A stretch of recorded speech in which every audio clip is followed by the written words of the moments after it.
네, 안녕하세요. 자, 오늘은 이제 사회복지 실천 기술론 가족을 대상으로 한 사회복지 실천에 대해서 공부하도록 하겠습니다. 자, 오늘 이번 주, 다음 주는 가족을 대상으로 한 사회복지 실천을 공부할 건데요. 자, 이번 시간에는 가족에 대한 전반적인 이해를 할 거예요. 가족은 어떤 것이고, 가족을 우리가 개입한다 할 때 가족의 문제가 무엇이고, 그다음에 가족의 문제를 우리가 파악하는 혹은 그거를 다른 말로 가족의 문제를 사정한다라 그래요. 가족의 문제를 사정하는 것은 어떤 것을 사정하는 것인지 자, 이러한 내용들에 대해서 오늘은 수업을 하도록 하겠습니다.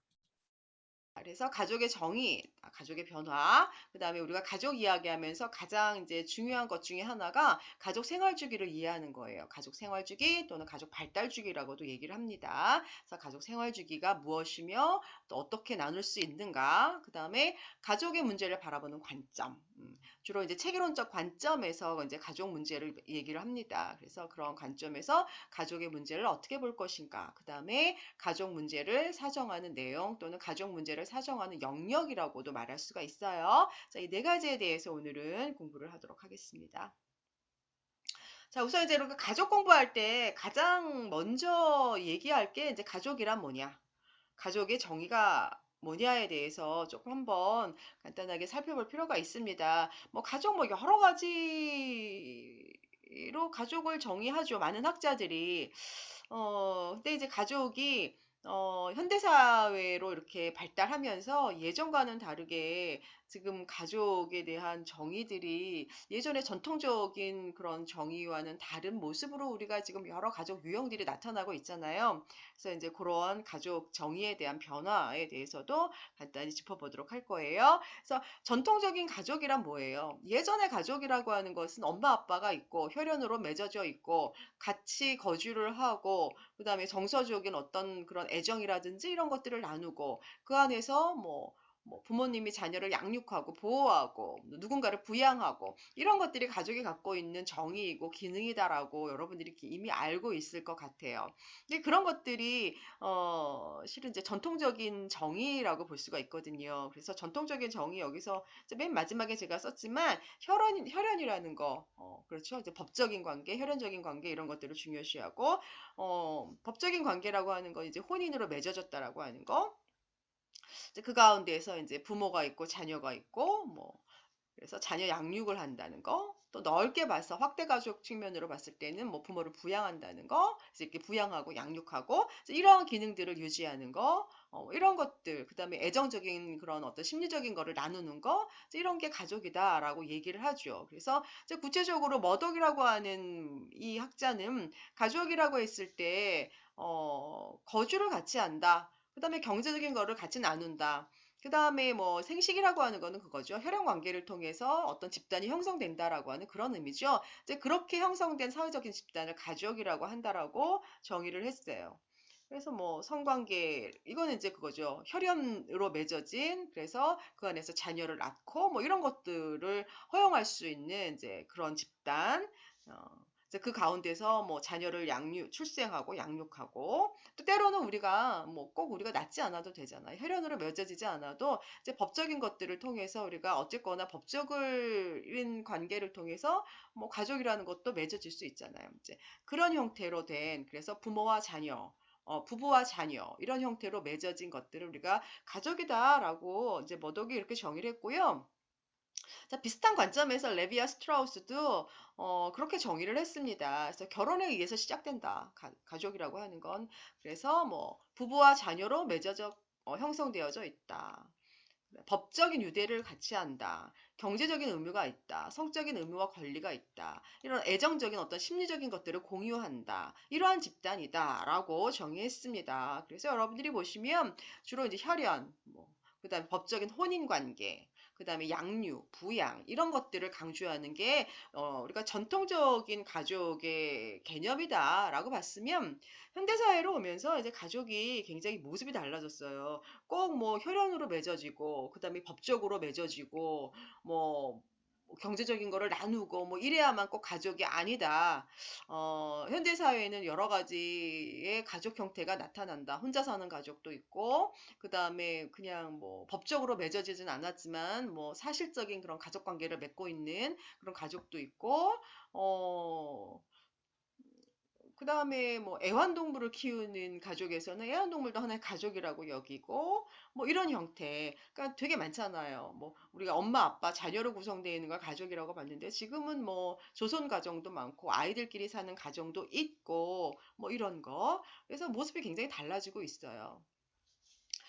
자, 그래서 현대적인 정의를 얘기한 학자가 뭐 이렇게 있는데요. 뭐 이분들 이외에 좀 많은 분들이 얘기를 했습니다. 그래서 하트만과 라이어드는 뭐 이제 가족이라고 하는 거는 두 사람 이상의 서로 친숙한 사람들이 모인 집단이다. 그죠? 그래서 감정적인 유대를 나눈다. 그 다음에 생활 공간을 같이 한다. 그 다음에 생물학적, 사회적, 심리적 요구를 서로 충족시켜주기 위한 어떤 역할과 과제를 공유한다.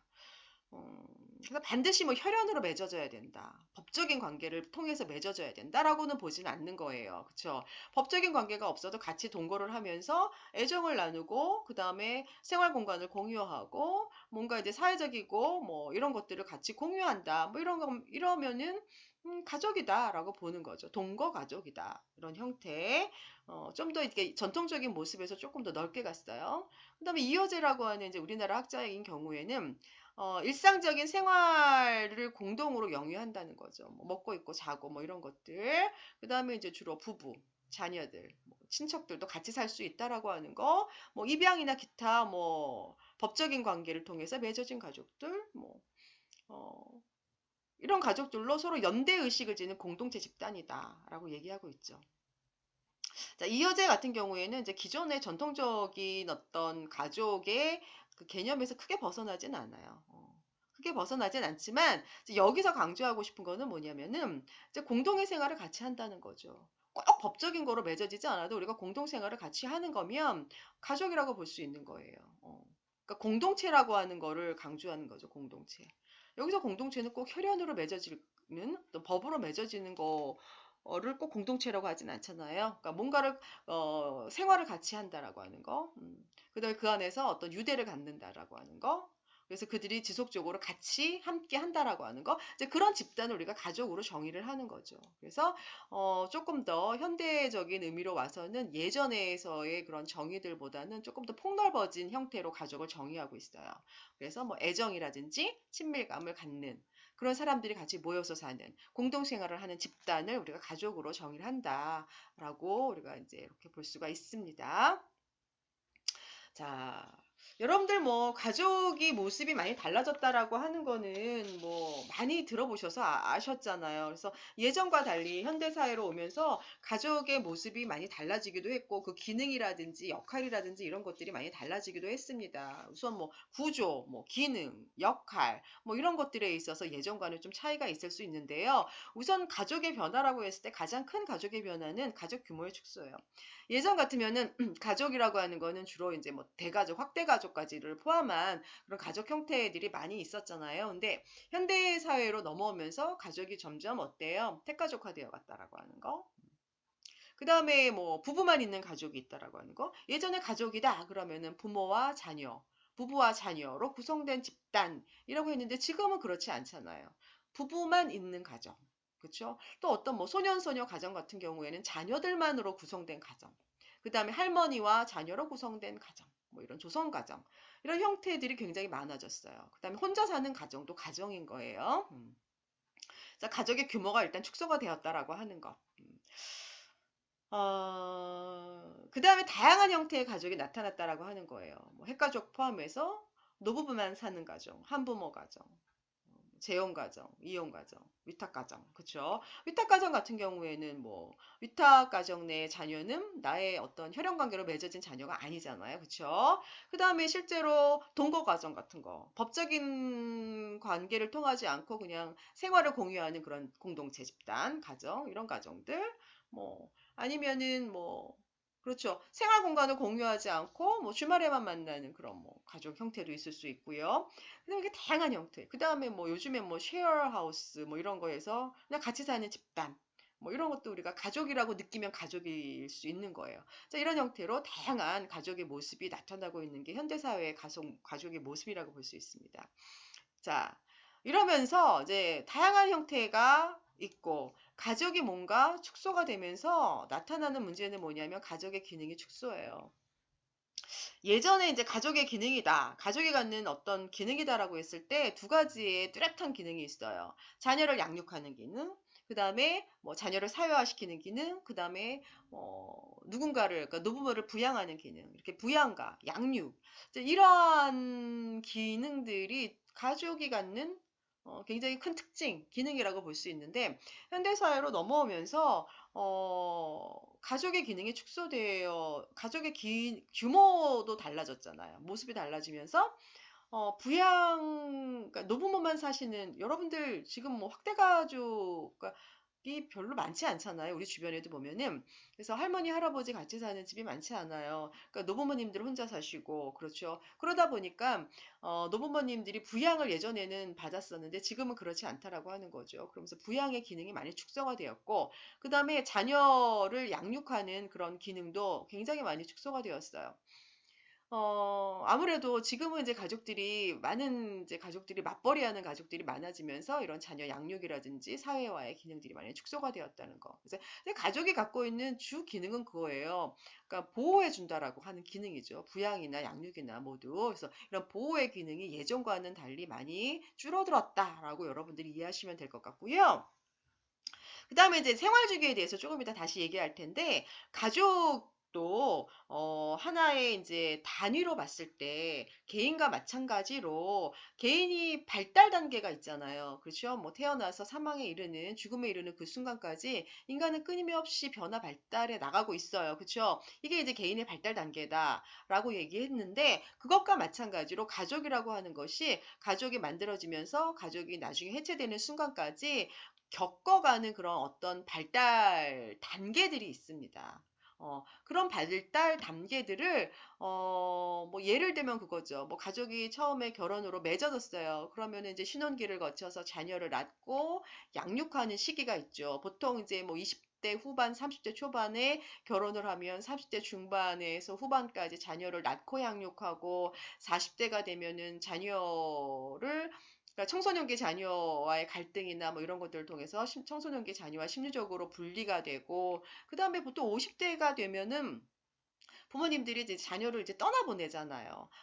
그리고 이제 그때 되면 이제 자녀들이 20대가 되니까 이제 부모로부터 경제적으로, 심리적으로 많이 독립을 하게 되죠. 이제 그러면서 노부모만 남게 되고, 이제 이런 상의 주기를 보통 갖게 되거든요. 근데 예전에는, 보통 이제 이렇게 뭐 20대 결혼을 하고 30대 부모가 되고 40대 청소년 자녀를 두고 50대에 있는 자녀를 떠나보내고 60대가 되면 노부모가 되는 이제 이런 어떤 비슷한 그런 발달 주기를 보통 가정들이 대체로 겪는데 현대 사회로 오면서 일단은 이제 많은 젊으신 분들이 결혼에 대한 시기가 많이 늦어졌어요. 그러니까 자녀를 양육하는 시기도 늦어지고 또 부모로부터 분리되고 이게 심리적으로든 경제적으로든 분리되는 그런 어떤 분리의 그런 시기도 굉장히 늦춰졌어요. 이러면서 어떤 가족의 생활 주기가 예전과는 달리 조금 변화가 오기 시작을 했습니다. 또 뭐 나이가 들어서도 자녀의 나이가 30대인데 50대, 60대의 부모에게 여전히 의지하고 의존하는 독립하지 못하는 그런 자녀가 계속 생기기도 하고 이제 이러면서 기존에 우리가 알고 있었던 이제 보편적인 그런 가족의 발달 주기나 생활 주기가 지금은 좀 많이 달라지고 있다라고 하는 이제 그런 것들이 현대사회의 가족의 변화라고 볼 수가 있습니다. 자, 그 다음에, 가족들이 가지고 있는 그런 권력 구조가 예전과는 조금, 예전보다는 조금 평등화되어 있죠. 그러니까 예전에 그랬죠. 가부장적인 사회다라고 하는 건 이제 아버지의 권력이 가정 내에서 차지하는 비중이 굉장히 높았다라고 하면은 지금은 굉장히 가정 내에 부부의 어떤 권력이 평등한 권력을 게 됐어요. 예전보다는. 그쵸? 그래서 서로의 목소리가 가정 내에서 뭐 누구의 주도권이 더 크다기보다는 그렇죠. 그러니까 평등함 그런 것들을 유지하려고 하는 이제 그런 것들이 예전과는 조금 변화된 모습이지 않을까. 더군다나 이제 엄마들이 많이 이제 사회 참여를 하면서 이제 그런 엄마들이 가정 내에서 또는 사회에서 내는 그런 목소리들이 더 커지면서 이런 권력 구조에 있어서도 약간 평등성을 지향을 하고 있는 거죠. 이런 것들이 현대 사회로 넘어오면서 이제 가족의 변화다라고 볼 수가 있습니다.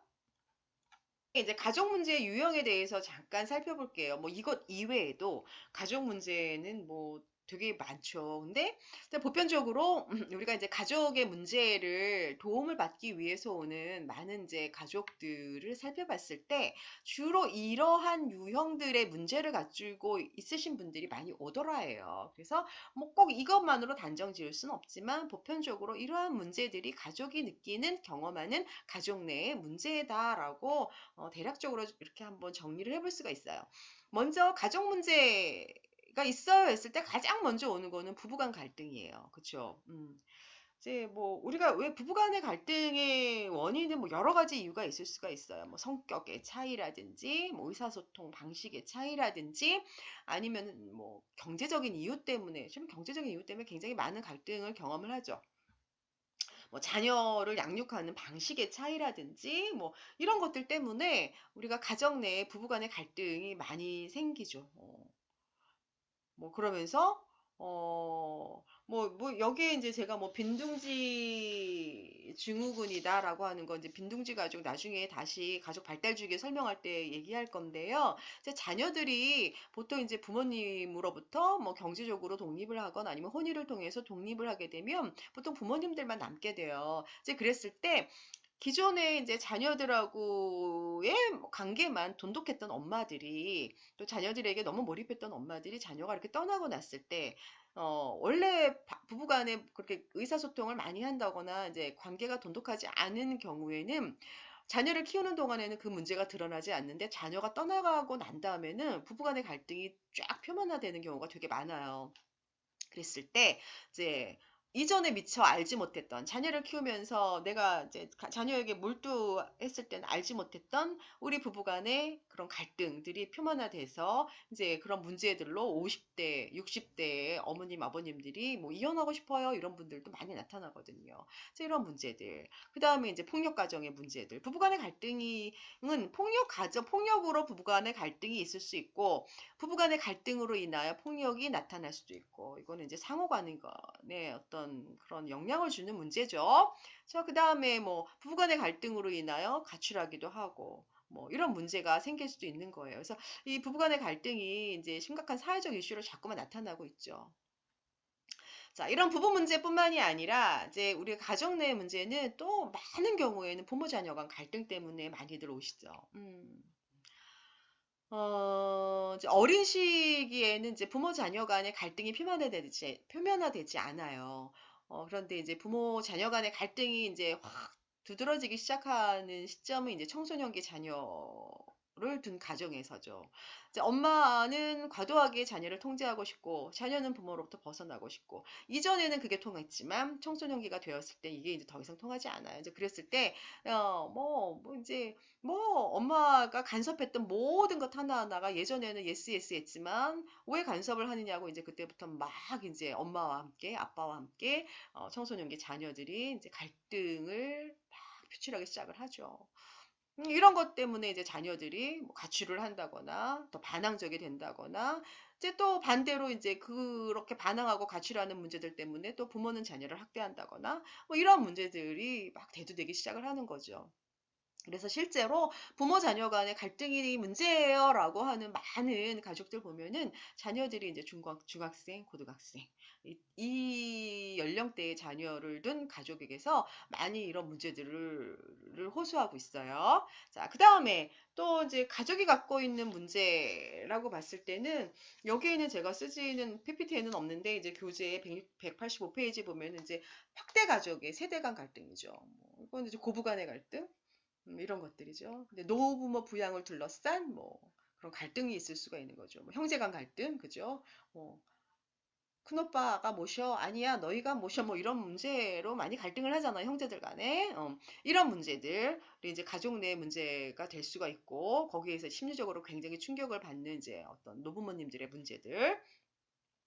그 다음에 요즘에는 뭐 예전에는 고부간의 갈등이 문제였다면 요즘에는 뭐 장모님과의 뭐 사이와의 갈등 뭐 이런 것들도 왜냐면 요즘에 이제 아무래도 이제 친정과 가까운 가족들이 많아지면서 이런 사위와 장모의 갈등 뭐 이런 것들도 예전의 고부 갈등 못지않게 이제 표면화되는 문제로 많이 나타난다라고 합니다. 자, 그 다음에 장애인 가족들이 경험하는 문제들이 있을 수 있어요. 우리가 이제 장애를 가지고 계신 분들은 아무래도 가족의 그런 어떤 희생 뭐 이런 것들이 있을 수밖에 없습니다. 이제 그들을 돌보는 과정 속에서 또 시간도 많이 할애해야 되고 경제적인 것도 그렇고 그 가운데에서 뭐 신체적으로 심리적으로 많은 그런 어떤 부양을 해야 하는 또 양육을 맡는 분들이 스트레스를 굉장히 많이 받죠. 그리고 장애인의 가족 구성원이 장애인이라는 이유만으로도 사회적인 어떤 편견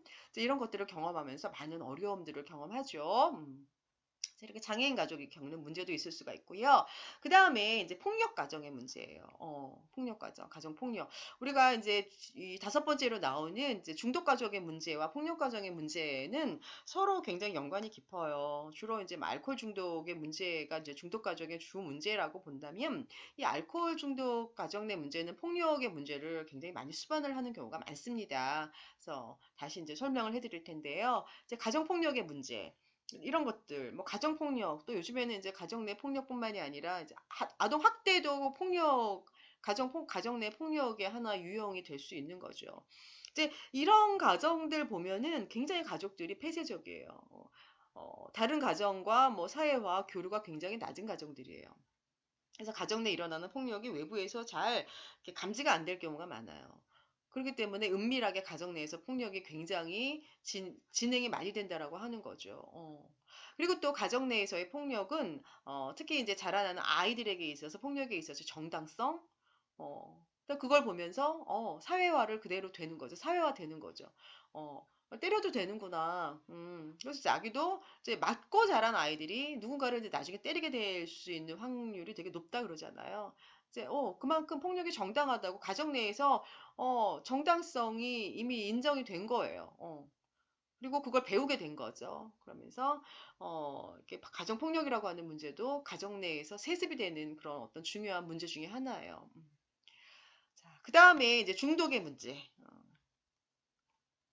자, 제가 요 문제는 조금 더 살펴볼 필요가 있어서 제가 이제 다시 이렇게 다룹니다. 특히 이제 중독의 문제는 뭐 물질 남용의 문제다. 이제 주로 이제 물질 남용은 약물 중독이에요. 근데 우리 지금 현재 한국 사회에서 가정 내에서 이렇게 약물 중독이 심각하게 아직까지는 심각한 문제가 대두되지는 않았어요. 주로 이제 중독의 문제의 대표적인 유형은 알코올 중독 문제죠. 그래서 뭐 엄마가 됐건 여기 이제 아빠가 알코올 중독이신 것 같은데 아빠가 됐건 엄마가 됐건 가정 내에 이제 부모님 중에 한 분이 중독 문제를 가지고 있을 때는 가정 내에 폭력 문제, 특히 이제 아버지인 경우에는 그러니까 더 그렇죠. 그래서 폭력의 문제와 함께 동반되는 경우가 되게 많아요. 특히나 이렇게 가정 내 폭력의 문제, 그러니까 술을 아무래도 먹게 되다 보면 우리가 그러니까 사고 체계가 정상적으로 돌아갈 가능성이 좀 낮죠. 그러다 보면은 어때요? 자기의 생각과 자기의 행동이 일치가 되지 않고 좀 더 과격해지고 공격적인 그런 행동들을 하게 되죠. 그래서 폭력의 문제가 나타날 수밖에 없는 거고 자, 이런 폭력의 문제는 앞서서 얘기했지만 폭력 가정의 문제는 되게 폐쇄적인 가정 내에서 이런 문제가 많이 나타나요. 그리고 이제 되게 고립된 가족들이 많아요. 외부하고 단절되어 있거나 교류가 없는 가족인 거죠. 그러면서 이 문제는 뭐냐면 세대 간 전수가 된다는 거예요. 그래서 내가 지금 현재 알코올 중독인 경우에 또 가정 폭력의 문제를 함께 수반했을 경우에 나의 그 가계도를 이렇게 잘 그려보시면 나의 윗세대, 나의 아버지, 또 나의 할아버지 그러니까 혹은 나의 뭐 어머니, 뭐 나의 할머니, 뭐 이렇게 세대를 쭉 이어나가면서 이 문제가 계속 반복이 된다라고 하는 거죠. 앞서 얘기한 그 이유는 뭐냐면 가족 내에서 정당성이 이게 인정이 되면서 사회화된 거예요. 그러면서 이후에 또 이 자녀가 가정을 이뤘을 때 그러한 문제를 반복해 하면서 나타난다라고 하는 거죠. 자, 그런 문제를 갖고 있기 때문에 굉장히 이제 가족 내 알코올 문제는 좀 굉장히 다뤄줘야 할 그런 중요한 이슈 중에 하나이고요. 자, 그러다 보면은 가족 내에 누군가가 알코올 중독이 있어요. 특히나 이제 아버지가 알코올 중독이다라고 했을 때는 아버지가 이제 돈을 버는 그런 역할을 어쨌거나 지금까지 뭐 이제 뭐 어머님도 물론 하시지만은 이제 주 역할을 담당했다면 그러한 역할 수행이 어려워지는 거예요.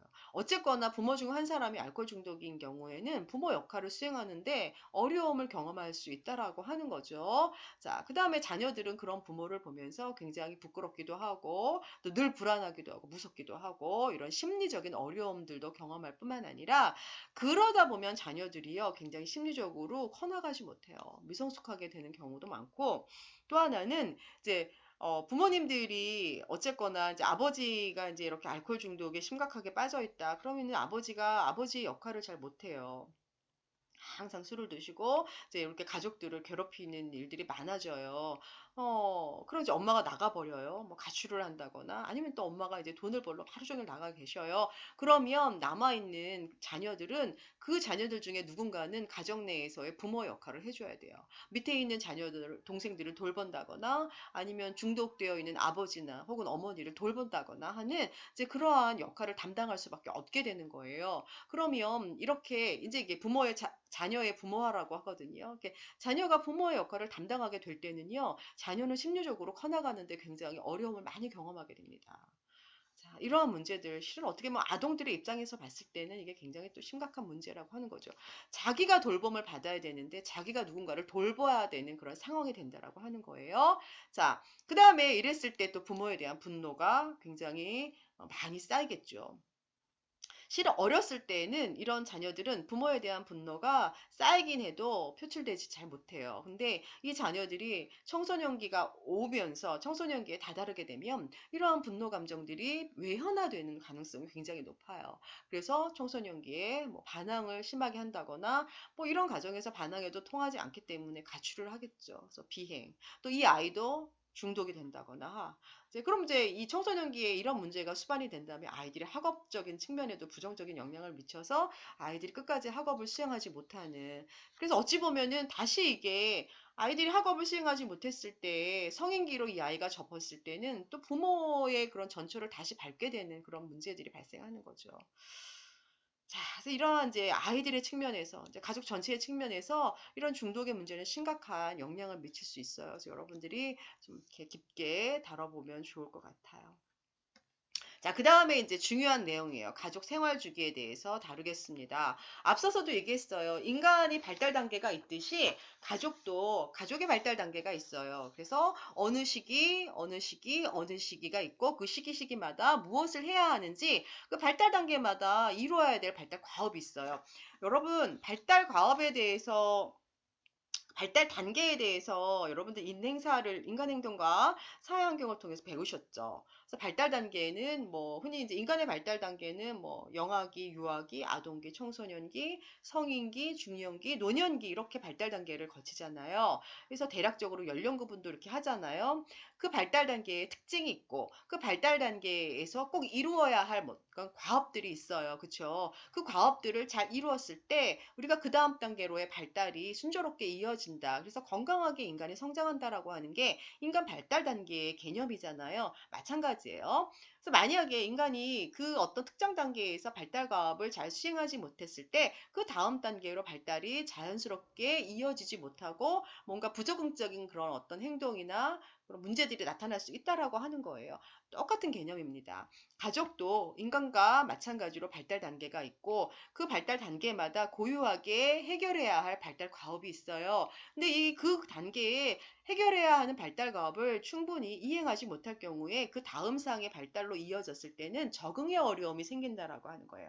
그랬을 때 가족 내 문제가 불거질 수 있다라고 하는 이제 그런 것이 가족 생활 주기 또는 가족 발달 단계라고 얘기합니다. 둘 다 같은 그런 개념이에요. 자, 그래서 우리가 가족이라고 하는 거는 뭐 결혼, 임신, 출산, 육아, 자녀 교육, 독립, 은퇴 후 노후 생활 등과 같이 가족의 변화 과정이에요. 그걸 우리가 가족 생활 주기다라고 한다. 라이프 사이클이라고 얘기를 해요. 그래서 가족 생활 주기는 가족이 일생 동안 거치게 되는 단계들이고 연속적으로 나타납니다. 그다음에 보통은 이제 동일한 시대를 살고 있는 사람이에요. 그러면 비슷한 생활 주기를 경험을 해요. 그리고 비슷한 생활상의 문제도 경험을 해요. 이제 그런 것들이 특징이라는 거죠. 여러분들 뭐 인간의 발달 단계도 마찬가지잖아요. 개별적으로 물론 다른 사람이긴 하지만 비슷한 사회를, 시대를 살고 있는 사람들이라면 대체로 이쯤 되면 이래요라고 하는 거죠. 그래서 이쯤 되면 이러니까 이런 거 해야 돼요라는 게 있잖아요. 마찬가지라는 거예요. 그 다음에 가족은 이러한 생활 주기를 경험을 하고요. 다음 단계, 각 단계에서 다음 단계로 넘어갈 때 약간의 적응상의 문제가 있긴 하지만 그 단계마다 과업을 잘 이행을 한다면 그래도 순조롭게 이 생활 주기를 잘 헤쳐나갈 수 있다라고 하는 거예요. 적응상의 문제가 온다. 그 단계에 뭔가 과업 수행에 어려움이 있다. 그러면 가족 문제가 생길 수 있다라고 하는 거죠. 자, 그래서 우리가 이 발달 단계를 설명하는 학자들 여러 명이 있어요. 우리 교재에 보시면 186페이지에 보시면 주로 이제 듀발이나 밀러 같은 학자도 발달 단계를 설명했어요. 생활 주기를 설명한 학자고요. 그다음에 카터와 맥골드릭도 가족의 생활 주기를 설명한 학자인데 듀발하고 밀러 같은 경우에는 핵가족 생활 주기를 중점적으로 우리가 설명을 했다라고 하면은 카터하고 맥골드릭은 이제 3세대 가족, 그렇죠? 게 이제 좀 다세대 그러니까 가족을 중심으로 가족의 생활 주기를 개념화했어요. 그래서 보편적으로 이 카터와 맥걸드릭의 이 가족 생활 주기를 많이 사용을 하고 있습니다. 그래서 우리도 이 교재를 통해서 카터와 맥골드릭이 제시하고 있는 가족 생활 주기에 대해서 쭉 살펴보고 이 각각의 단계가 어떤 특징이 있으며 그 단계의 발달 과업이 어떤 것들이 있는지 여러분들이 반드시 이해할 필요가 있습니다.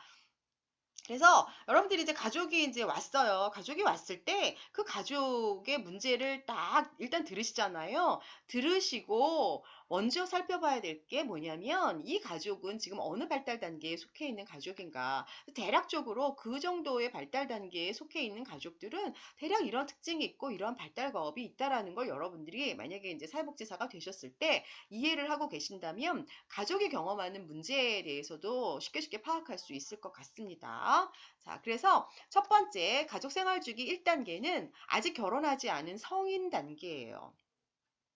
자, 아직 결혼하지 않은 이성인 단계, 그러니까 남자, 여자의 그러니까 미혼의 단계인 거죠. 뭐 아직 뭐 연애를 했던 안 했던 간에 자 성인인 거예요. 자, 이 단계에서는 일단 결혼하기 전 단계인 거죠. 그래서 독립된 인격체여야 한다라고 하는 거예요.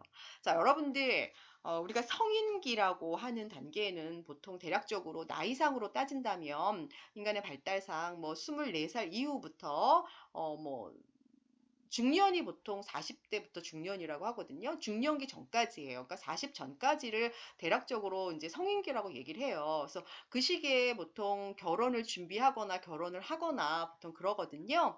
그런데 결혼을 해서 가정이 이루기 전에 성인기로서 해야 될 게 있어요. 그거는 뭐냐면 부모로부터 독립을 해야 된다는 거예요. 그게 그 독립이 뭐 가정을 따로 꾸려서 물리적으로 내 집을 얻는 것 이런 독립이 아니라 부모로부터 심리적으로 첫 번째 중요한 거 심리적으로 독립을 해야 된다는 거예요. 우리가 부모로부터 심리적으로 독립이 되지 않는다라고 하는 거 우리가 이제 이후에 가족 설명하면서 또 나오겠지만 뭐 보호앤의 이론에서 이제 자아분화라는 개념이 나와요.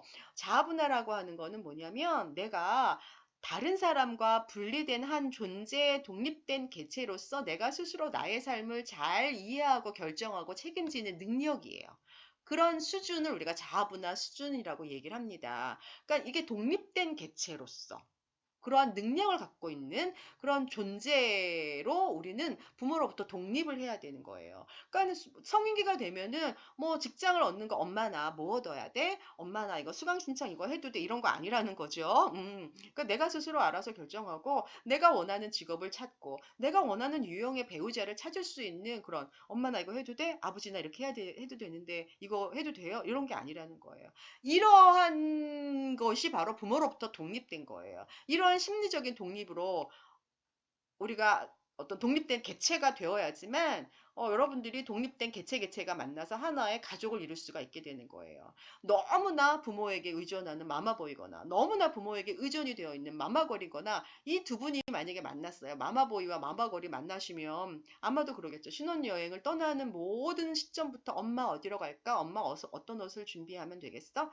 이런 모든 걸 상의해야겠죠? 이게 아니라는 거예요. 자, 그러기 위해서 우리가 첫 번째 독립된 성인이 되어야 한다라고 하는 거.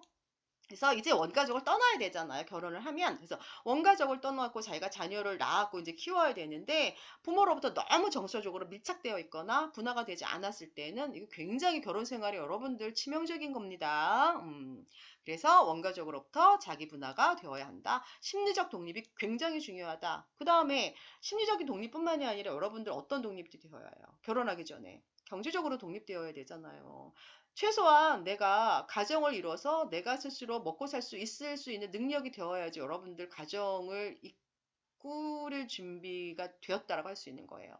경제적으로 여전히 부모에게 의존이 되었다면 우리가 온전하게 독립된 가정체를 꾸미기가 쉽지가 않습니다. 그래서 이런 심리적인 분화, 그 다음에 경제적인 독립, 총체적인 이런 독립이 필요합니다. 그래서 분리되어야 한다는 거예요.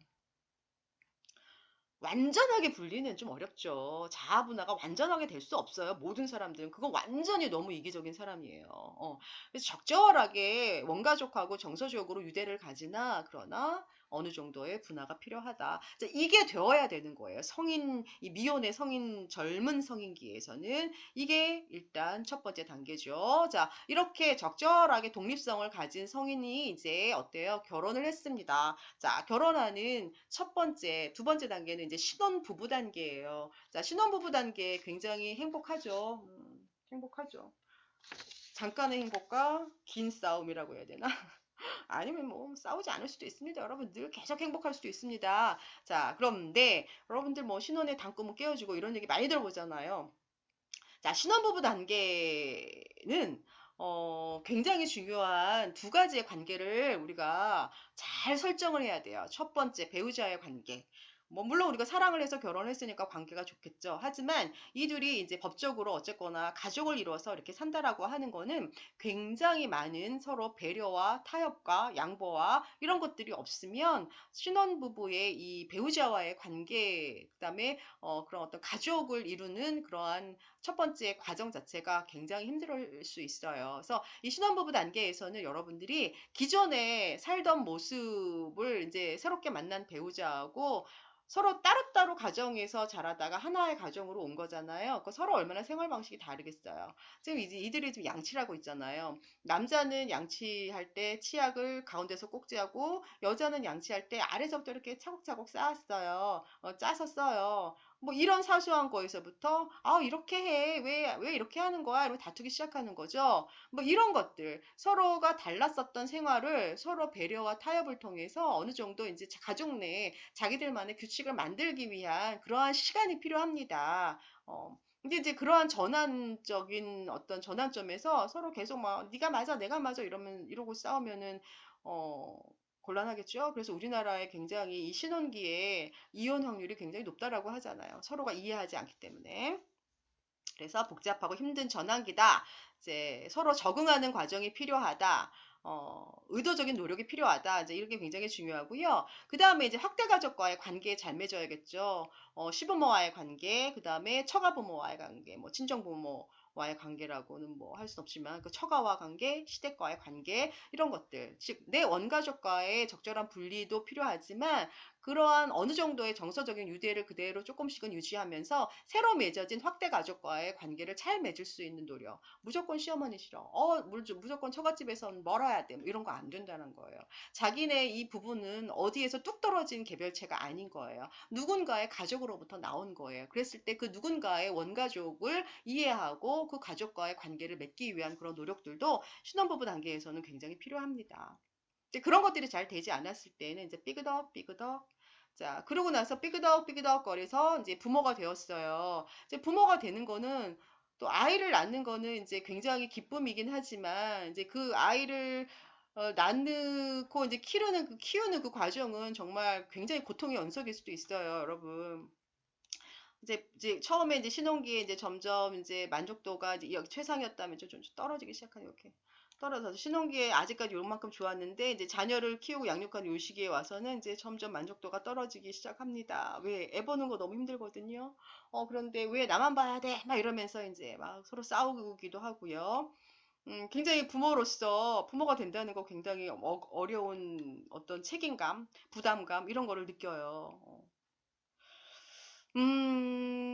그리고 또 하나는, 어째 부모님들이 그러죠. 어느 정도 우리 아이한테, 그러니까 요즘에 이제 부모님들은 아이를 많이 낳지 않다 보니까 과도하게 아이한테 개입을 할 수도 있고, 또 요즘에는, 내가 더 중요해. 그러니까 너무 과도하지 않게, 너무 개입을 하지 않고, 이제 이런 문제 사이에서 너무 극과 극인 거잖아요. 이제 그런 사이에서 어떤 부모는 그게 학대가 될 수 있고, 학대나 방임이 될 수 있고, 또 어떤 부모는 너무 과잉, 보호가 될 수 있고, 이제 이런 것들이 요 시기에 이제 나타나는 이제 부모기의 문제라고 할 수 있습니다.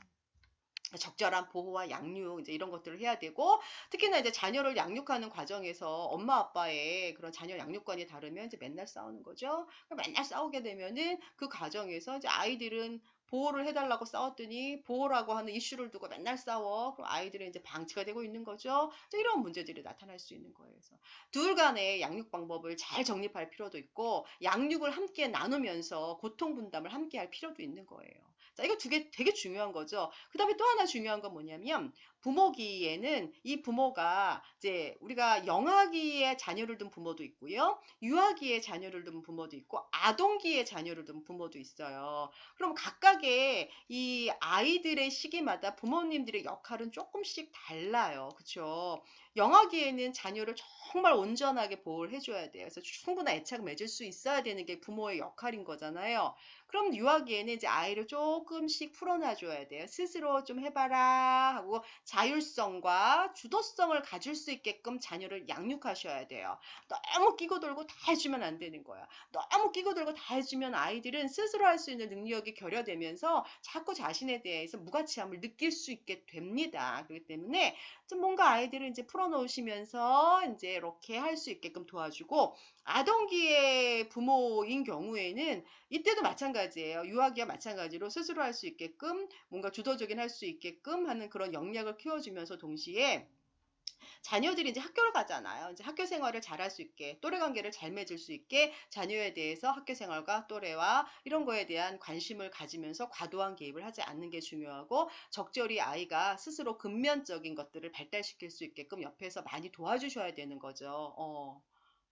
이런 것들이 그러니까 자녀의 발달 단계에 따라서 이제 부모의 역할이 조금씩 달라지는 그런 모습들이에요. 이런 것들을 시기시기마다 잘 부모가 조절하고 조율할 수 있어야 되는 거죠. 이게 이제 부모기의 큰 과업이라고 볼 수 있습니다.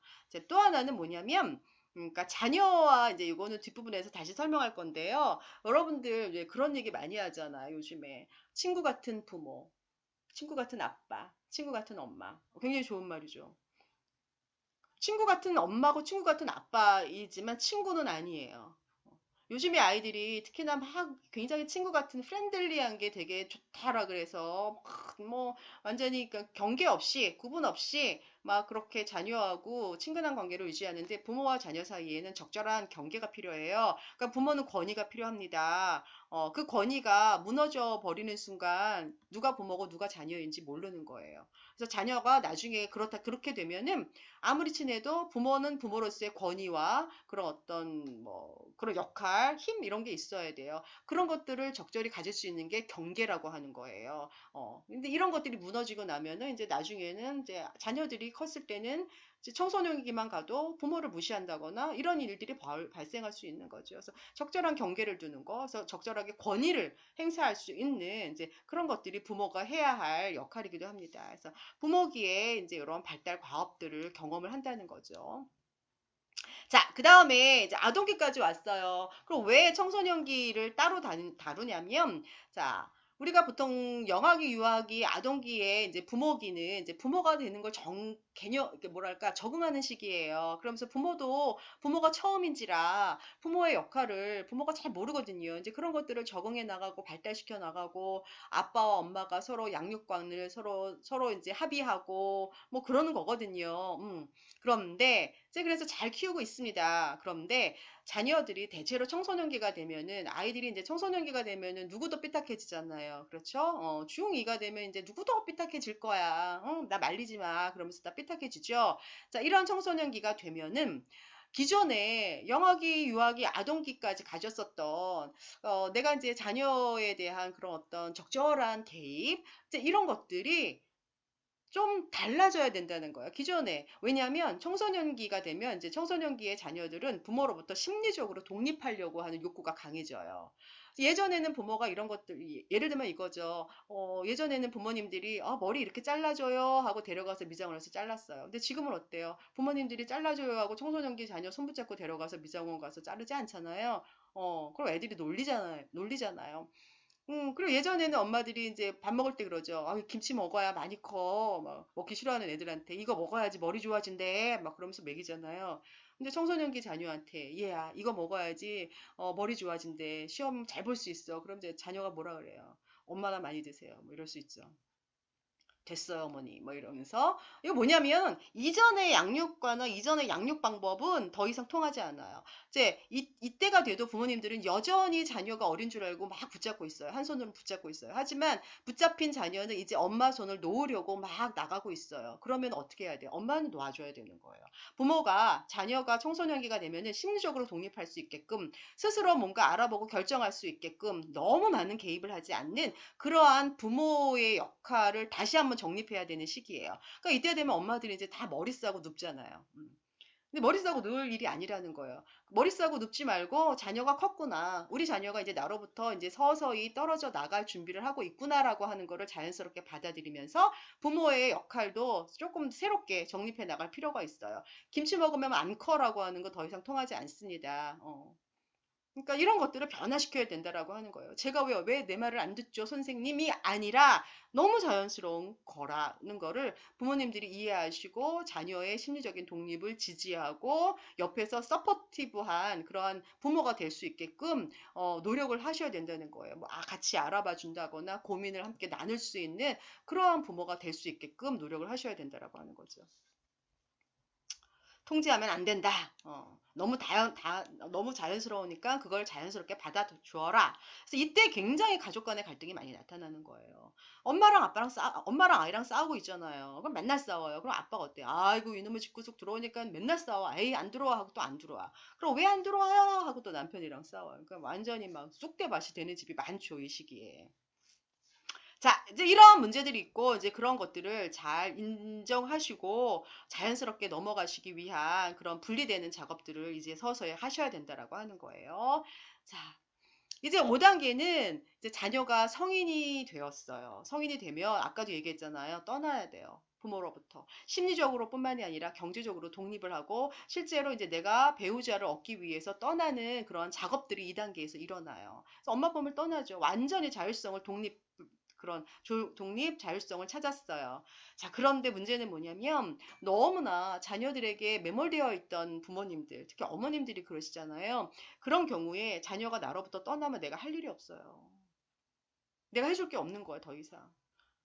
그러면 어느 날 엄마는 갑자기 우울해져요. 게다가 요 시기가 되면은 자녀가 나로부터 심리적으로 어쨌거나 완전히 독립을 하는 이 시기가 되면은 부모님들이 대체로 이제 50대가 되어요. 그러면 부모님들이 뭐에 접어들어요? 갱년기라고 하는 그런 어떤 제2의 사춘기에 접어듭니다. 그랬을 때 이제 부모님들은 어떻습니까? 안 그래도 외롭고 우울한데 자녀마저 내 곁을 떠나버려요. 그래서 완전히 심리적으로 막 이렇게 무너지는 경우가 굉장히 많아요. 그래서 우울증에 갑자기 빠진다거나 이제 그런 어머님들이 많이 나타나거든요. 이제 이걸 우리가 뭐라고 하냐? 빈둥지 증후군이에요.